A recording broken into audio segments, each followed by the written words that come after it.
Hi, this is James from Tabletop Gaming Guild, and today we're going to look at the 1 to 5 player game Chai, published by Steep Games.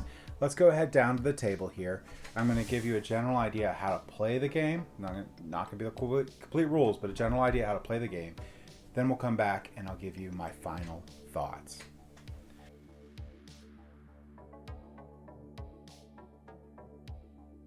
Okay, so this is a typical 5-player setup of Chai. So in the game of Chai, to set up, what you're going to do is you're going to give each player one of these player boards and 6 tea leaves in their color. And this will be very important in a second. You'll also give them a player aid.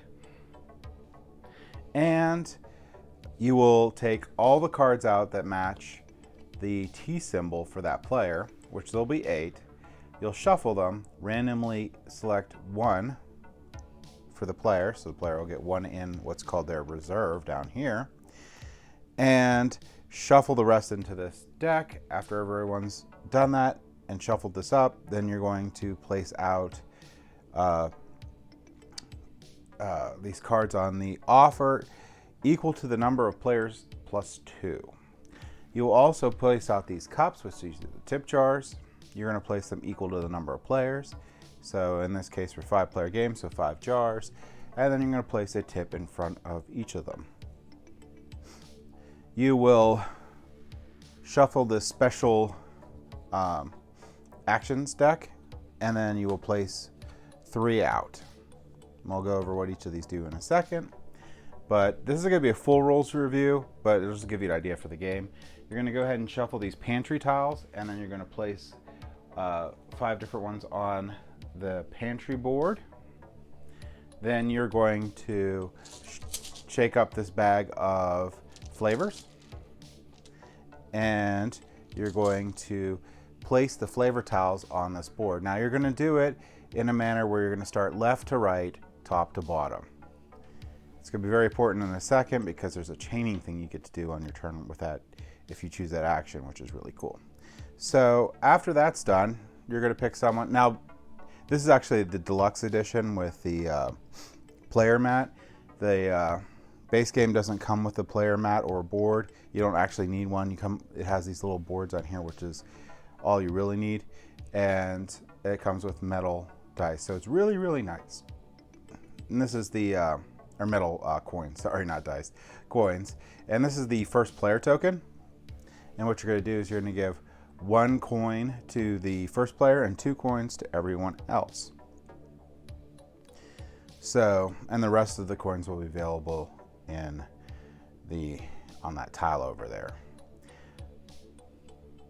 The last thing you're going to do is you're going to put your little tab here on the thermometer at the lowest level. There's going to be 5 rounds in the game. So in the game of Chai, what you're going to do through the 5 different rounds is you're trying to collect as many of these patrons as you can, and their points are right here. So this is how many points they're worth, and you get points for the coins that you have, and whoever has the most points at the end of the game wins after the 5th round. To end each round, you have to run out of these tips.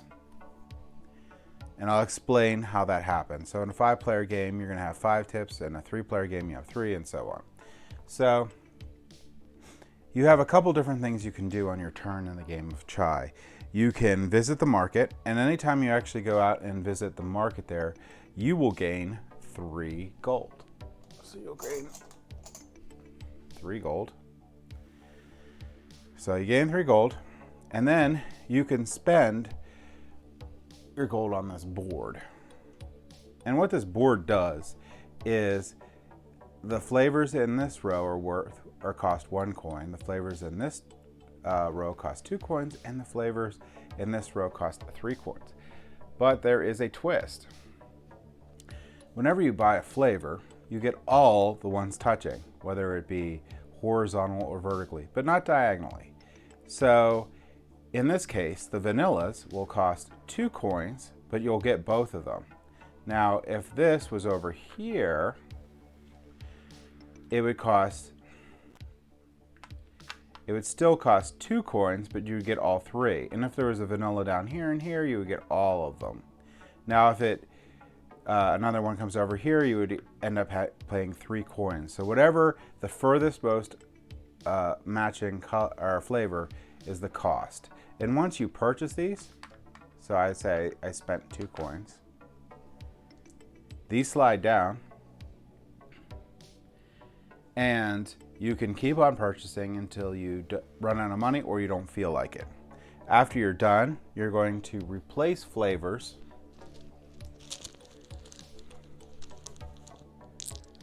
from the bag, starting left to right, and it'll be the next player turn. Now, a couple different things about after you purchase. You're going to place these on your board. You have limited number of slots on the board. You have 12 slots available on the board to place your flavor token. Once you exceed the 12, you can have more, but you can pick and choose which ones you discard. So your limit on flavor tokens is going to be 12. So that is one of the actions you could take. The second action you could take is, and you can only pick one of them. The second action you take is you could pick from the pantry. When you pick from the pantry, you could pick 3 items. Now there's a couple different things you can do with the pantry. You can pick one of the ones on this board, or you could pick blindly from the bag. You could also pay 1 coin to clear this off, put them back in the bag, redraw, and pick from there or the bag. So once you pick your 3 flavors, so let's actually see what we got going here. So let's go ahead and I'll say I'll pick these 3. They would go down on your player board. And there's another thing I'm going to show you, and then you're going to refill this board. Okay, so that'll be available for the next player. Now on the board, when you pick the pantry items, you have a maximum of 6 pantry items you're allowed to pick. Once you exceed that, it's like the flavors here. You will have to pick and choose which ones you discard, but you can never have more than 6. The third thing you can do as an action is you can reserve one of these cards along the row here. And what reserving means is you can place it over here and no one else gets to play that. And you have a maximum of 3 cards you can reserve. So if you reserve a card you then will flip the next one over, and then you can do one of these actions across the top. Now there's 8 different actions total in this deck that you can do, and they're really well laid out in the book, but we'll just go over the ones that I have in here. So the first one to the left here is when you fulfill, which we'll go over in a second, when you fulfill a customer order, this turn, the player receives 3 gold tip, which is really nice. That's in addition to the normal tip that's there. All right, and the next one here is going to be when you draw, when drawn, so you could place 3 flavors on there, which we did. And then when you use this action, you can swap these with the flavors that are on your board. So if you need some of these, you can swap them in and out to match what you need. And I'll explain why you need these flavors and pantry items in a second. And this last one here is you get to pick one of the ones from the pantry. Now, like I said, there's going to be 5 more in that deck. The rules in the rule book lay these out really easily. Once you get used to the iconography, it's pretty straightforward. So the last thing you can do as a free action on your turn is you could fulfill one of these cards. Now, when you do this as a free action, you can do any of them on the row here, or any of them in your reserve. There's a couple things to keep in mind. The first thing is you have to have the ingredients that it lists down here. In this case, I need a strawberry and 2 vanilla. I don't have a strawberry, but we're just going to pretend that I do. So I'll just add one here. So now I have a strawberry. I got it in another turn. We'll just say that. So then if I wanted to complete this, you will notice that my tea leaf will need to match the player color. And then I will pay those things. Now, if you wanted it not to match, wanted to complete one that doesn't match a player color, what will end up happening is you will have to pay 1 coin to that player to complete their card. Now, when you complete a card, you're going to take your ingredients, you're going to throw it in one of the tip jars, doesn't matter which one, and you'll flip this card over. This will be the points. What flipped over cards are the points that you're going to get at the end of the game. Once you do that, you can pick one of these tips and you'll get it. So I flip this one over, I get 1 coin. So I'll go ahead and grab 1 coin. Oops, knock that over and it'll go in my thing. Okay, so couple things additional that happen once you complete this. I forgot, but this is a very important part of the game. See how this matches my tea leaf color? I have to put one of my tea leaves of that in there. Now, if I did this blue one, I'd have to pay blue player 1 coin, and they would have to put one of their tea leaves in there. This is extremely important because this is their last action of the game that you can do this. So you can do the free action. You can do the 3 different actions you can get from the market, the pantry, or you can reserve one of these customers and use the abilities. You will keep doing this until everyone has completed a total of 5 customer orders. Once that is done and all these tips are gone, because notice I didn't replace the one on here, the next round starts. So you'll reset the board, you'll move this up 1, you will then shuffle the tips and put new tips out. You will take the first row of these flavors out and then place new ones in, shift it over. You will have the player that went right before the player that will be going next, will look at the next card on the in this deck and then pick one of these to cover over, and then won't be available for the rest of the game. So there's 8 cards, 5 rounds. You won't get through all these, so keep that in mind when you're playing. Now, back to why, and that's how you're going to end the game. So you'll do that rounds, and you'll do that 5 times. But back to one of the most important strategies of the games is when someone runs out of these tea leaves, you will stop the game. You'll stop the game, and other than the ones you've completed, which are face down, every card gets removed from this deck, from this row, from the players reserved that aren't completed from the game of that tea leaf. So it's really important to pay attention to how many tea leaves someone has left. So if a lot of green orders are getting completed, you might be wary about picking up another green because you might not be able to complete it before the last tea leaf is gone. In every game I've ever played, at least one player runs out of tea leaves. So this will happen, and how many tea leaves a player has is public knowledge. So you can ask, and they always need to tell you. But that is a big strategy of the game. The other strategy that I like in this game a lot is this market, trying to get the most out of the different flavors that you can get by shifting stuff in, because once you purchase those, you can pay attention to how they're going to shift over.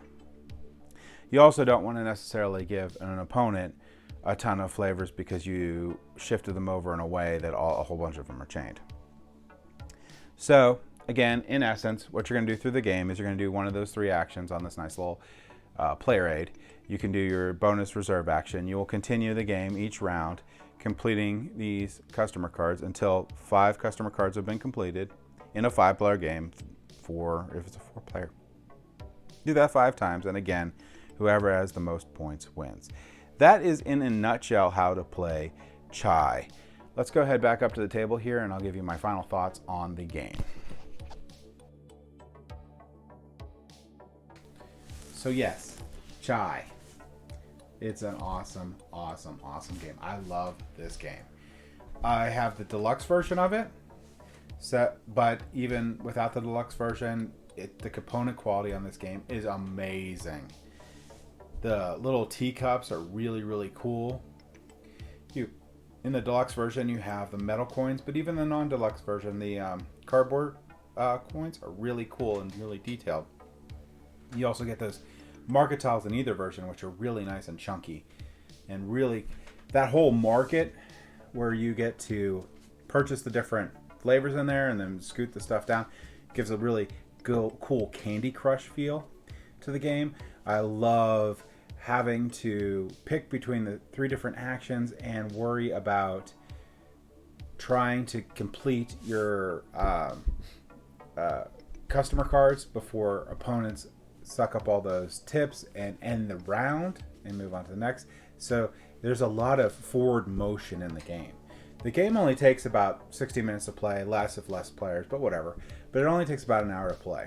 So, and it feels like it's minutes because you get so invested, or at least I get so invested in this game when I'm playing, that it just feels like I need to keep moving and I need to keep doing things in order to be able to get those tips and secure those points before everyone else. I think that's awesome and really neat aspect of the game.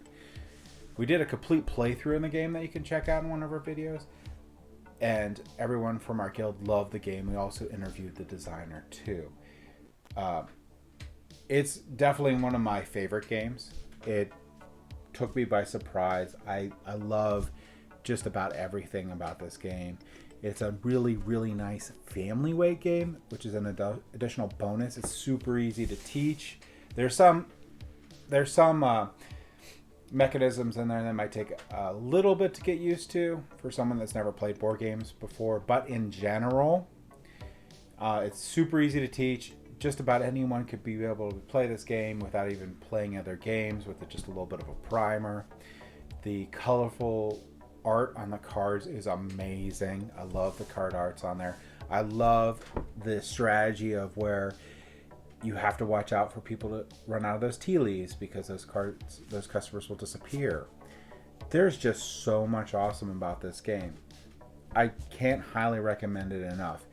If you're looking for a family weight game or a game just to have fun playing with your friends and family, I really highly recommend checking out Chai.